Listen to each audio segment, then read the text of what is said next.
ভাষাৰ ৰোজা হেমচন্দ্ৰ বৰুৱাৰ আজি 190 সংখ্যক জন্মবাৰ্ষিকী আৰু এই জন্মবাৰ্ষিকী উপলক্ষে গোলাঘাট জিলাৰ কলেজ তিনিআলিস্থিত যি হেমচন্দ্ৰ বৰুৱাৰ প্ৰতিমূৰ্তি আছে সেই প্ৰতিমূৰ্তিত জিলা সাংবাদিক সংস্থাৰ তৰফৰ পৰা আমি এগছি বন্তি আৰু ধূপ জ্বলাই আচলতে তেখেতক শ্ৰদ্ধাঞ্জলি নিবেদন কৰিছোঁ।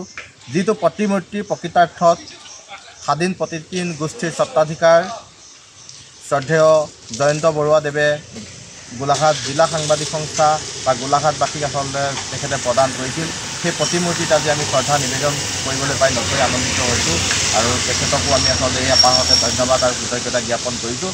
আৰু আজি এই মহান যিগৰাকী বীৰ মহান যিগৰাকী ব্যক্তি ভাষাৰ ৰোজা হেমচন্দ্ৰ বৰুৱা আৰু তেখেতক আমি শ্ৰদ্ধা নিবেদন কৰিবলৈ পাই আচলতে কৃতাৰ্থ আৰু ধন্য হৈছোঁ।